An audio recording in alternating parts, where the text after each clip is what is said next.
are going to discuss how we can defend ourselves in the cyberspace in the 21st century.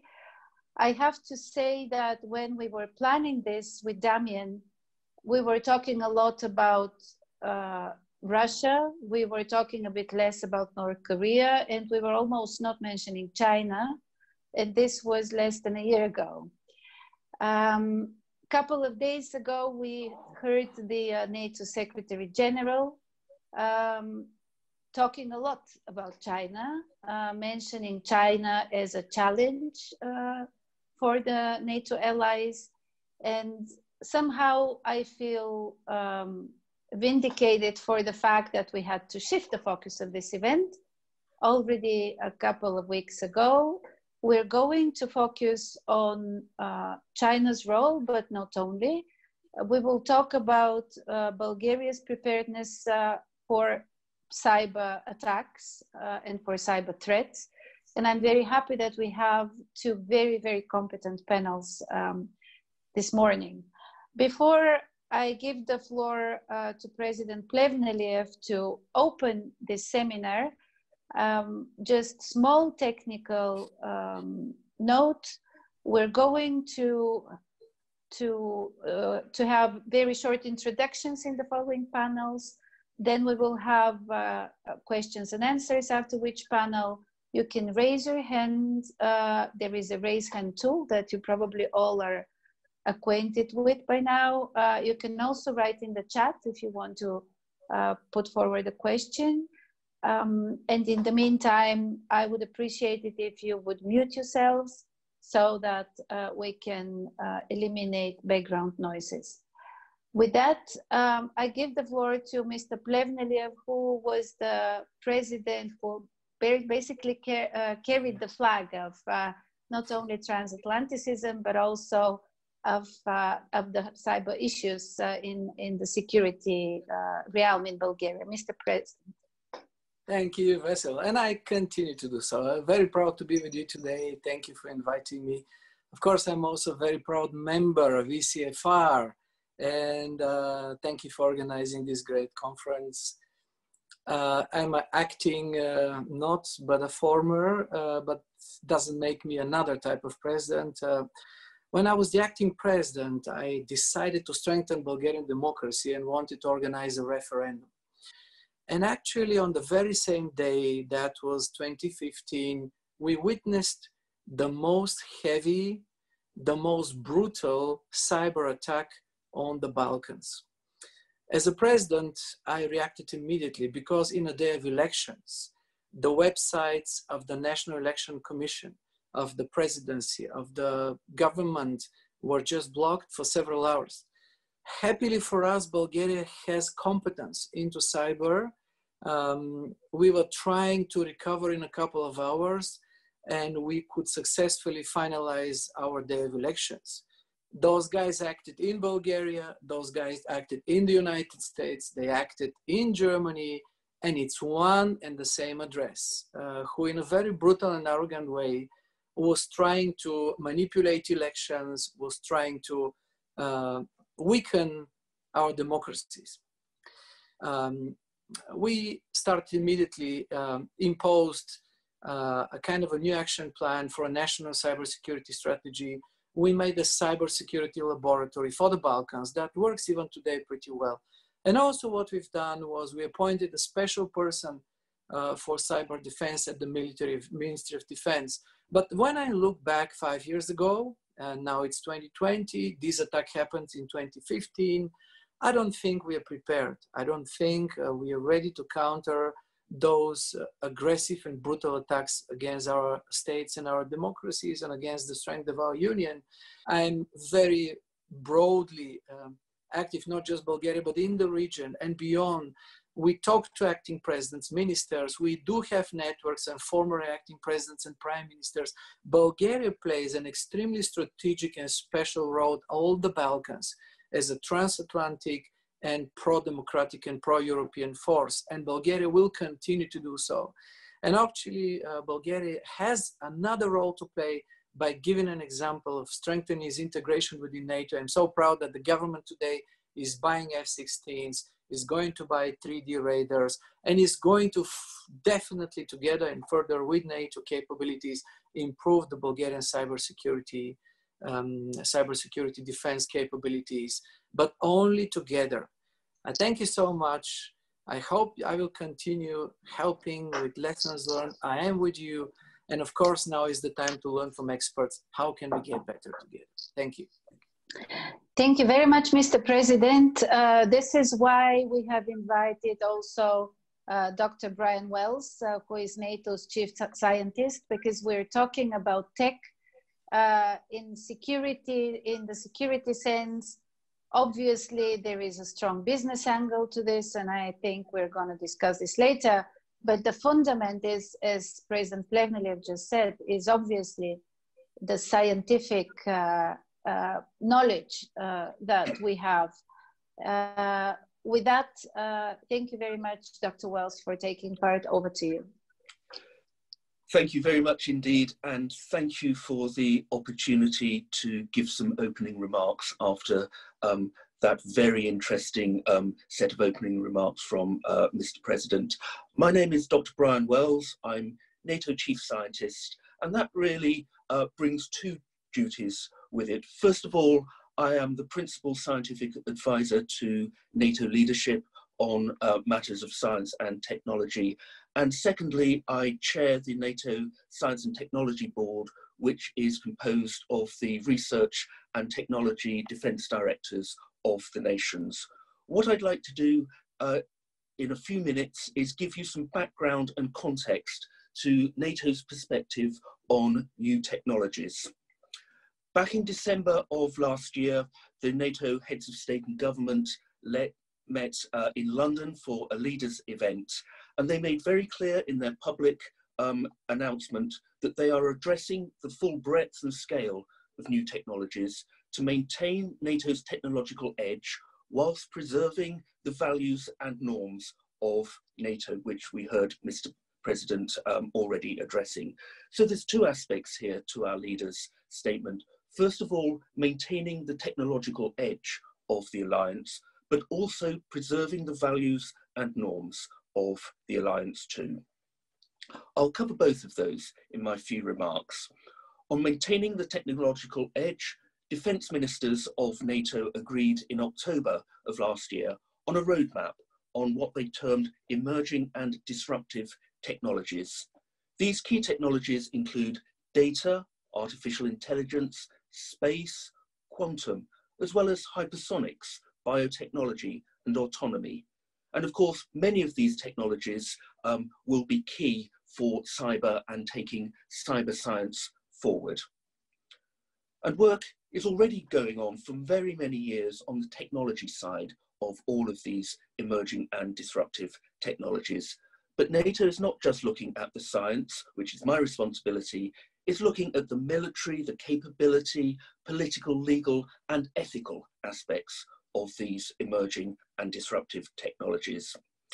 And indeed, the Secretary General said just this Monday, when launching his vision of NATO 2030, that NATO wants to work even more closely with like-minded countries to set norms and standards in space and in cyberspace and on new technologies and global arms control.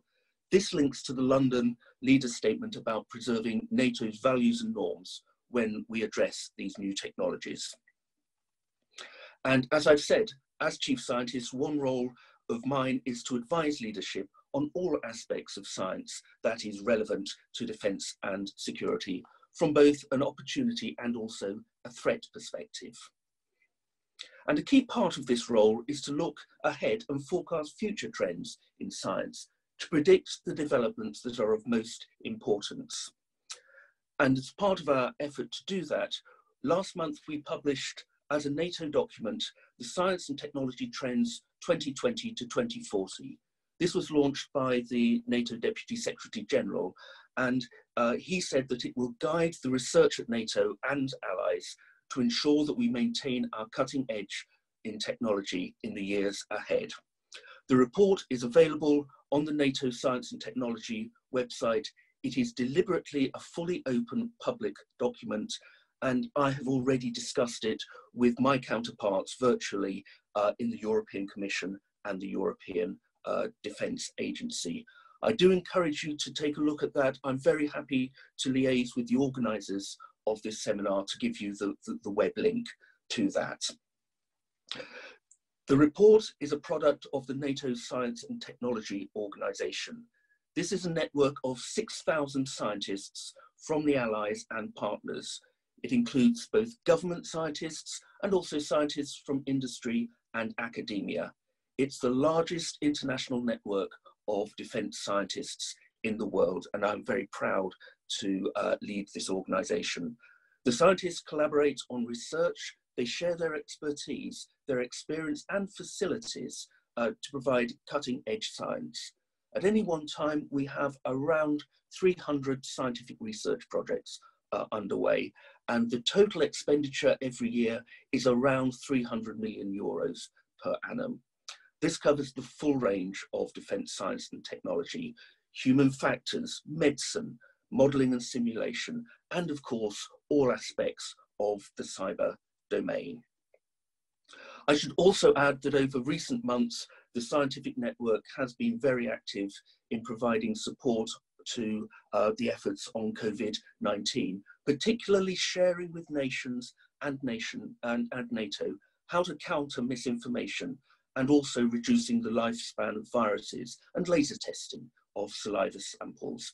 So in addition to all of our work on new and emerging technologies, on cyber, we've been very active in countering the effects of COVID-19. Let me just very briefly give you an idea of the sort of work we do on cyber research. Our current active research, very many projects, I'll just highlight three. We're looking at predictive analysis of adversarial cyber behaviours. Second, we're looking at deep machine learning for cyber defence. And third, we're looking at blockchain technologies for coalition operations. This is just a taste of the sorts of things that we do as the NATO Science and Technology Organisation in the cyber world. If you're a scientist in this seminar and you're interested in joining the network, please do get in touch with me and I can be in touch with the national leads of your nation, because who can join the network is a matter for the allies and partner nations themselves, but I can be in touch with them on that. So in conclusion, this workshop is very relevant to the work of NATO. We know that much of the expertise in this field lies outside the defence sector. We know that we need to draw on the expertise from a wide range of stakeholders. So I do look forward to participating in today's proceedings, learning from you as experts, and I hope also providing some of my expertise as well. Thank you very much for your attention. Thank you very much, Dr. Wells.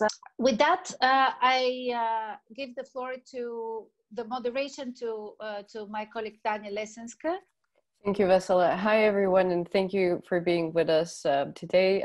So with us today, we have Janka Oertel, Director of ECFR's Asia and China program, as well as Velizar Shalamanov, who is former Minister of Defense of Bulgaria and current Chairman of Agency Supervisory Board in NATO Comms and Information Organization. I will first give the floor to Janka Oertel, who will speak about the main challenges when it comes to China, as well as the 5G debate in the EU. While Velizar Shalamanov will tell us what are the answers to these challenges in terms of security. Mrs. Oertel? Thank you, Tania, very much, and thank you for the opportunity. This is obviously a kind of a challenge, because if you have like 5 to 7 minutes to display the China challenge, the 5G challenge, and the cyber NATO challenge, that is obviously going to be a bit comprehensive, so bear with me while I'm trying to summarize a lot of the debates. Also, a little disclaimer, as you can hear from my title, I'm the director of the Asia program. I'm not a tech expert. I'm one of those China watchers that has been dragged into the technology debates due to the growing confrontation between the US and China that is playing out in the technology field. But it is not something, it is something that I've learned, but it's so, Dr. Wells, just so that it's clear, I'm not a scientist in the technology space. I've covered the geopolitical aspect of the China relationship. China, as Vessela has alluded to in the beginning, was not really a topic for NATO until late last year. for the first time, when it was really publicly a topic after a bit of pressure from the United States as well to have it on the agenda. The London Leaders Meeting had raised the issue quite prominently, and for the first time included China as a challenge in NATO documentation. And in the last few days, we saw that it is not going away. China's growing global role is definitely changing the power balance in the world. And whereas it remains a relatively abstract threat in terms of military threats to many of the European members of the alliance, it is becoming more and more so this kind of overarching challenge to the security space. China itself is striving for asymmetric capabilities and clearly has global ambitions. So the threats and risks that emanate from China stem from its emergence as a new military superpower, coupled with its strategic ambitions, its relations with Russia, and its potential to combine economic power with technological supremacy in various fields, and especially in the cyber field. China wants to build a world-class military by 2049 to fight and win wars. And it has a very, very holistic approach, very integrated understanding of military capabilities, technological leadership, and the commercial and economic aspect of its power. In this context, cyber capabilities play a key role, and China's aiming to become a cyber superpower relatively soon. This includes shaping global norms and standards, the information space more broadly, but as well as the access to technology more generally. The primary reference point for China's activities remains the United States. But for NATO, it's really relevant that the Atlantic and the Pacific theaters that used to be kind of neatly compartmentalized for US foreign and security policy are kind of, the lines are blurring, and the distinction no longer holds because geography just matters less in the cyber age. So we have seen that for the very first time in the recent 5G debate, where it all of a sudden, very quickly, became a topic that was kind of pushed on the NATO agenda. We can go into the details of the 5G debate maybe at a bit of a later stage, but as a kind of a reference framework, the debate was pushed onto the allies. It was deliberately pushed also in the national security framework, and it was immediately connected to NATO commitments, which put it on the agenda for the alliance. The response by European allies also demonstrated a somewhat surprising incapacity to deal with this challenge and to deal with the response, a proper response to the requests.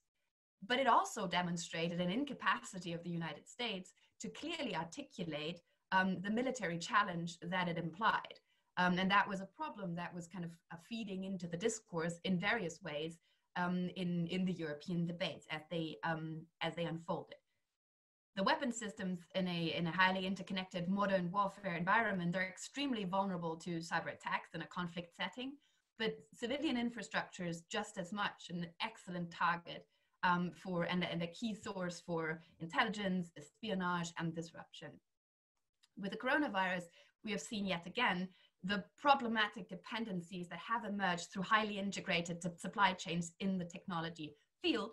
And we have seen China emerging as a new kind of crisis actor with a very strong inward focus, with a strong focus on its own technology base, with a focus on technological dominance, and an increasing rivalry with the United States and the bifurcation of the system. China still has a huge vulnerability, and that remains foundational tech, plus a need to access the financial market. So these two combined do offer opportunities for the United States at the moment to kind of hedge in Chinese tech ambitions, but this is just, a step along the way, and it's only a slowdown. We can maybe in the discussion go into a bit more how these conversations shape up, but what I would like to highlight is the decision that was taken on 15th of May by the Bureau of Industry and Security and the Commerce Department to withdraw basically or to regulate access for Huawei to the chip design, US chip design, is basically kind of a very, very targeted way of destroying a global technology company, and thereby not only forcing the hand of a Chinese tech giant, but also kind of implying the choices and enforcing the hands of European policymakers and European operators in the commercial space that would like to make choices on 5G technology. What is clear is that technology has become a battle space for future warfare, but also in terms of war by other means. And NATO must take this challenge, the China challenge, in a very, very holistic fashion and approach to national, and needs to take that holistic approach that China is taking to national security very, very seriously and kind of apply these lessons for itself. The boundaries will be increasingly blurred between anything that is civilian and military. And it will become increasingly a question of economic security and the future of national security, and kind of weighing this against each other will include a couple of uncomfortable choices for many of the NATO members. And I will stop here and we can go into details on all of this later on. All right, thank you, Janka. Mr. Shalamanov, what do you think are the answers to these challenges we're faced with? So how I see the role of NATO, specifically NATO Communication Information Organization, and of course speaking on not on behalf of 30 nations, I am not authorized to do this, but speaking as a Bulgarian, currently Deputy Director of Institute of Information and Communication Technologies, leading several projects in EU environment, and with my experience as a former Defense Minister.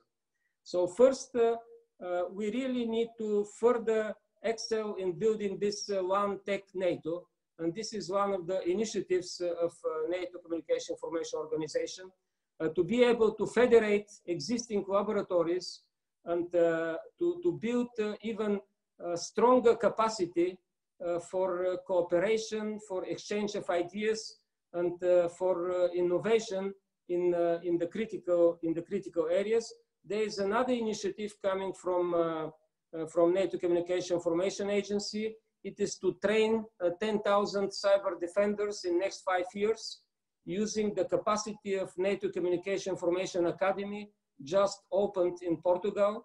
And it is already something recognized by European Union. So we have a request from EU military staff to support them in training people.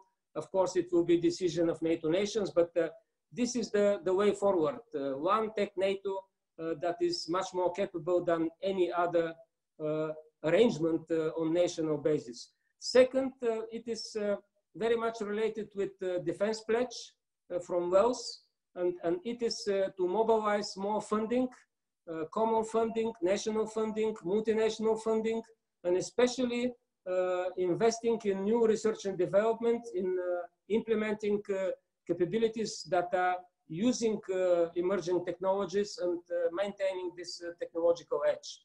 This is something that is going quite well as well. The amount of money spent is growing every year.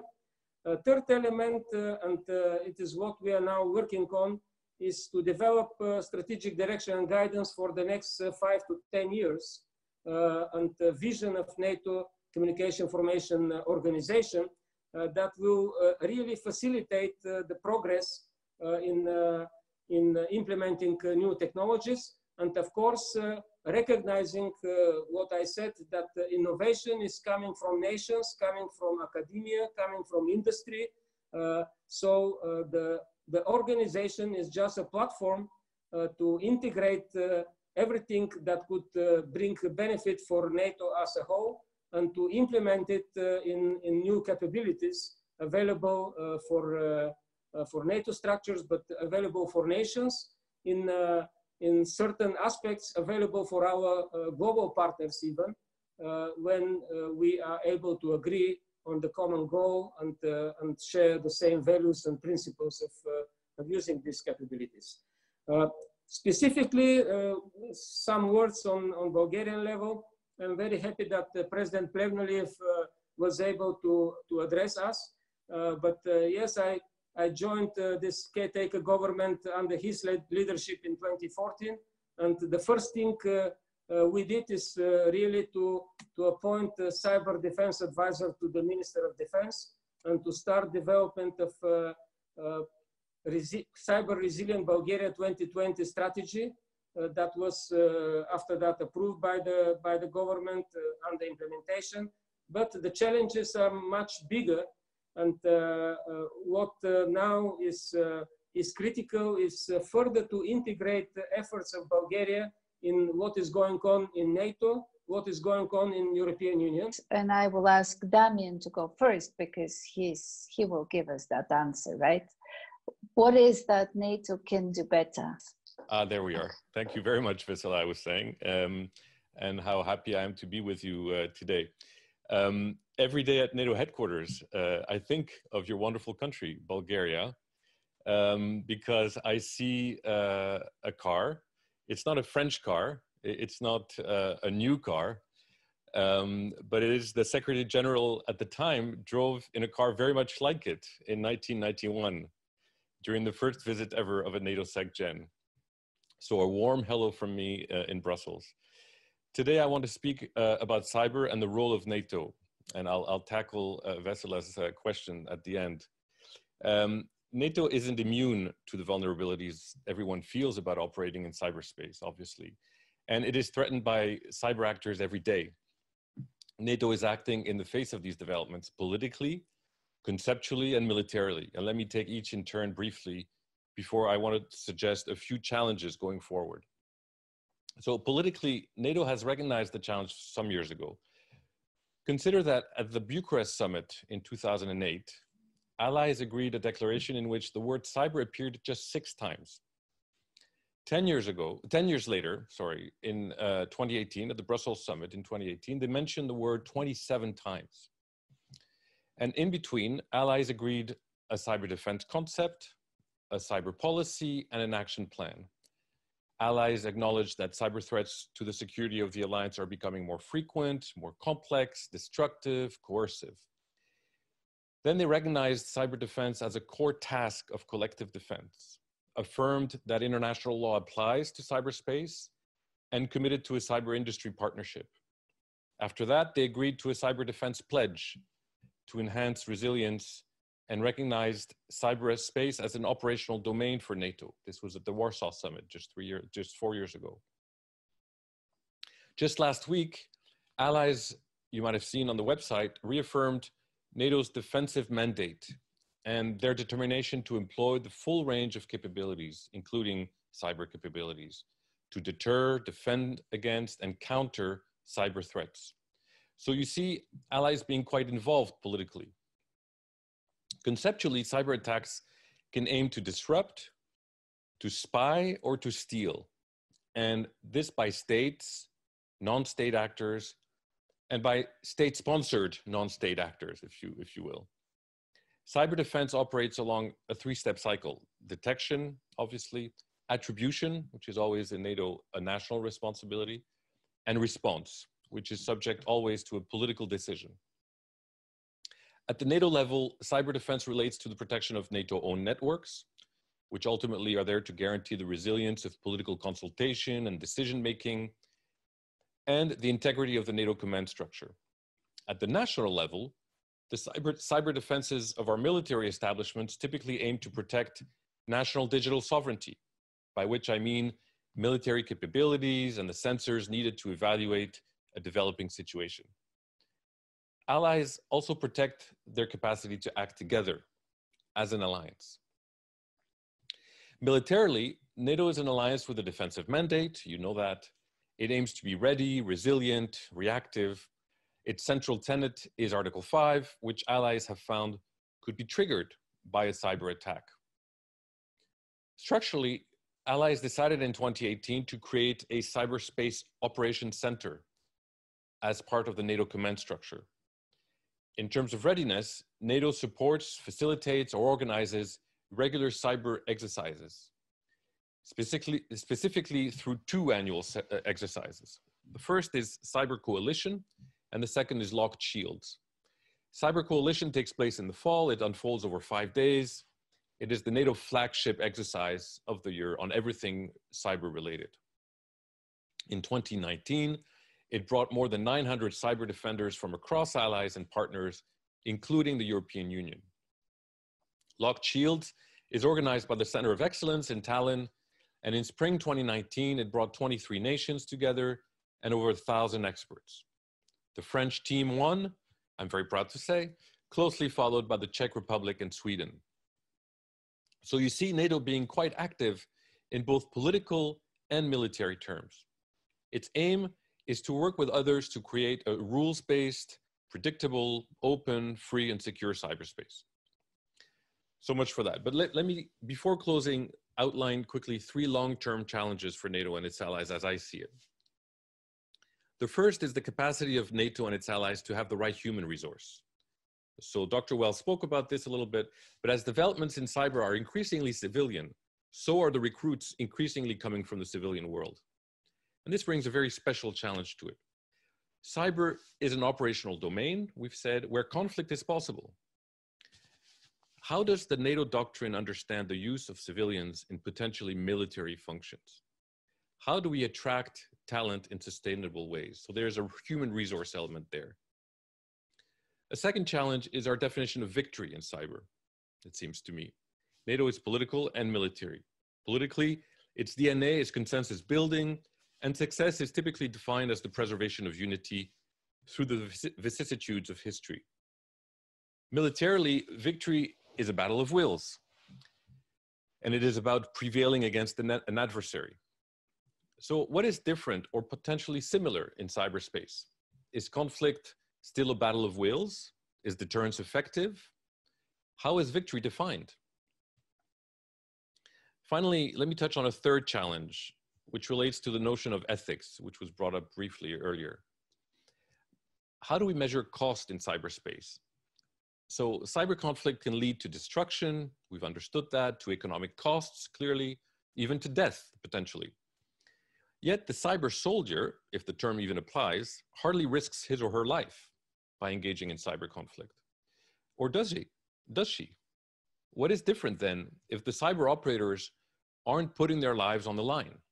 How is courage defined in cyberspace? How is risk-taking measured in cyberspace? What kind of action by an allied cyber defender would be deemed unacceptable or unethical or deserving of sanction? In other words, how do we define acceptable norms of behavior in cyberspace for our own code of conduct and towards others? And in this sense, I was struck by a statement of the NATO Secretary General during a speech in London last year. He said that NATO reserves the right to respond to a cyber attack via actions in a different operational domain. Very interesting. So anyway, many of us are wrestling with these notions of ethics, doctrine, effectiveness. I think coming to grips with these is an important challenge in its own right. It certainly seems so in the context of the long history of Western military competition and of NATO's 70 years. Thank you very much. I'll stop here.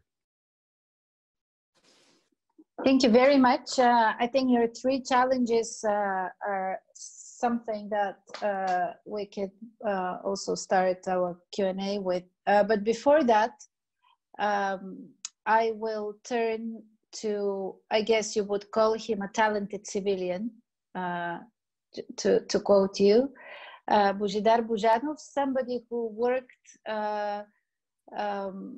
within the government and then outside of the government on cyber challenges. I don't know, Bozhidar, whether you feel as a cyber soldier or whether we have felt as a cyber soldier ever, but it would be great to hear the Bulgarian perspective to the idea of cyber threat and cybersecurity. Thank you. I certainly view myself as a talented cyber civilian rather than soldier. And in my short description, I will give the Bulgarian perspective at times, but I'll also try to put it in a broader context and say what we did 5 years ago when I was part of government, that I think should be a direction that we all should be going. So my role back then was advisor to the Deputy Prime Minister and Minister of Interior. Since then, I founded a cybersecurity company, so I'm both in the business domain, but also I'm still watching pretty closely the public sector and then the policy making. So I'd like to tackle a few points. The first one is that And it was already mentioned that cybersecurity and cyber defense go much beyond the military domain and the defense of critical infrastructure.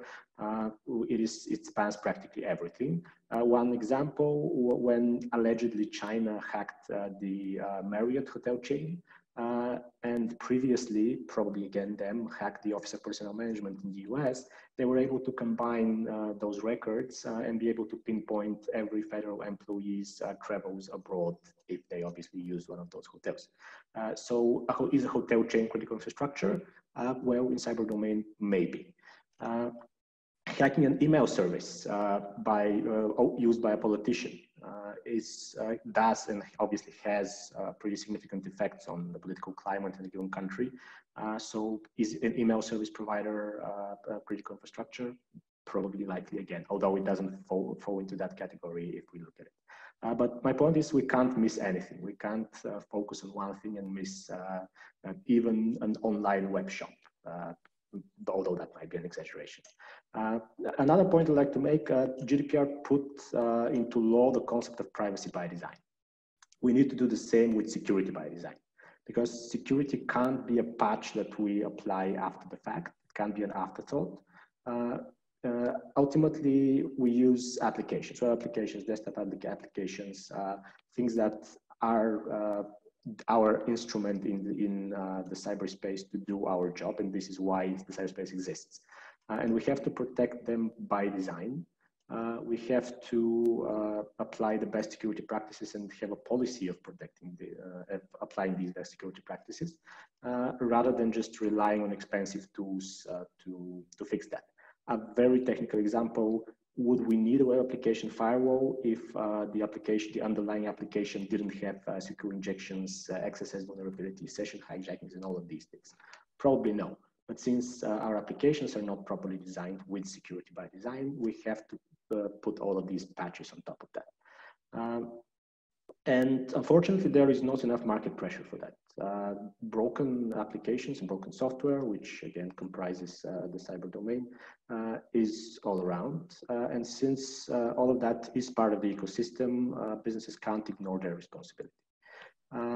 Recently, I watched a TV series, and sorry for that remark, it was Mr. Robot. It is a very focused on cyber crime and cyber espionage and all of these things. China was involved in part in the plot, but what it shows is something that we should show everyone. And we tried to do that when we were part of government, to educate, to communicate that anything is possible, literally. You can hack anything, no system is 100% protected, and you should try to educate the public to be able to understand these risks and to evaluate them. That's one thing. The other thing is that we need people with expertise. When we were in government, it was really, really hard to find competent, technically qualified people to help us do the job. I was in a policy-making position, but I also did day-to-day cybersecurity and in some cases remediation tasks because there's just nobody else to do it. So these things sound wishful thinking. Prior to this session, I watched an interview with Bruce Schneier, who is a famous cryptographer, and he said this, and I completely agree with him. We have the tools, we have the knowledge, we just have to apply. All of the hacks that have been publicly known recently by Russia and by China, they are in many cases simple and known. They use phishing, they use stealing credentials, abusing zero-day exploits, SQL injections, basic things that we know of and we know how to protect. But we haven't had the framework to apply all of that across our organizations and across businesses that may affect the cybersecurity domain. And Velizar put it very nicely when he said implementation governance. We know what has to be done. If you ask a cybersecurity expert, he can pinpoint all of these huge list of things that has to be done. We have to oversee how they are carried out. And in this same interview, Mr. Schneier said that cybersecurity is a policy issue, not a technical one, at least not anymore. And in terms of policy, and these are the things that some of them we tried to apply in Bulgaria as well. First, we should invest in educating security experts. We don't have enough of them. We need more talented security civilians. to help with that, to help protect all of that infrastructure in the public sector and the private sector. We just need more of these people. We should educate all the people about cyber risks because many young people especially are digitally native and they should be security native and security aware as well. Phishing is the foremost method of attack, and it will continue to be so because of this lack of knowledge. Third one, and I have 5 of these, we should educate public officials and politicians about cyber hygiene. We should really put them into the cyber training right after the oath of office, because you can't be handling critical decisions and critical national infrastructure and not being able to recognize a phishing email, if I may put it bluntly. Next, we should make the public sector more attractive to the educated people. Attracting qualified personnel is hard, not only in Bulgaria, but also around the world. And that will include monetary, but not only monetary incentives. We should have a strict list of requirements for software created and purchased by public institutions at least, and military institutions by extension. We did that. We did introduce a very extensive template for what should and how what should be procured and how it should be protected.